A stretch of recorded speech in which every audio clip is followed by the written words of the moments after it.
And it was 40 years ago today when New York State Police raided the Attica prison in upstate New York, ending a prison uprising to protest inhumane conditions at the facility.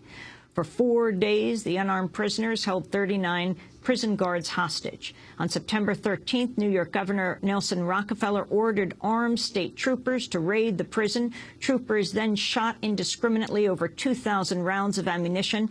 39 men would die, 29 prisoners and 10 guards. After the shooting stopped, police beat and tortured scores of more prisoners.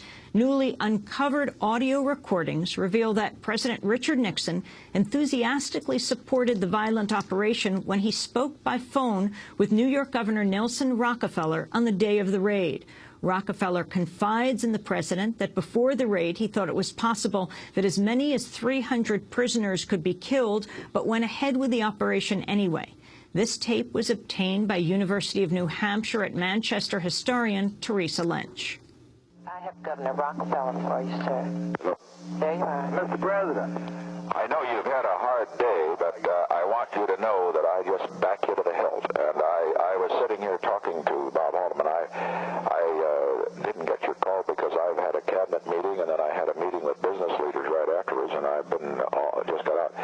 But the courage you showed and the judgment in not granting amnesty, it was right, and I don't care what the hell the papers or anybody else says.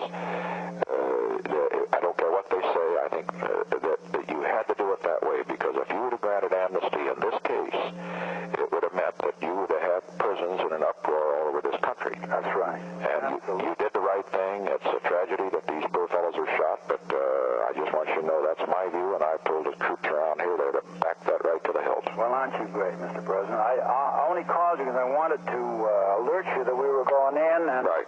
When we went in, we couldn't tell whether all 39 hostages would be killed and maybe 200 or 300 prisoners. Throughout the tapes, President Nixon discusses the racial component of the uprising, describing the prison rebellion as, quote, basically a black thing.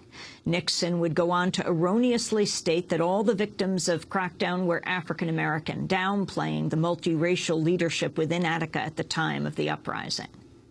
Tell me this, are these primarily blacks that you're dealing with? Yes, the whole thing was led by the blacks. I'll be darned. Are all the prisoners that were killed blacks? Are there any whites? I haven't got that report, but I have to. I would say just offhand, yes. Yeah. We did it, though, only when they were in the process of murdering the guards or when they were attacking our people as they came in to get the guards. You had to do it. And otherwise, we recaptured all the cell blocks and so forth without shooting a shot. And no troopers were wounded. One of them was in the leg. But only one trooper was wounded. Good. That's right. Good. It really was a beautiful operation. Well,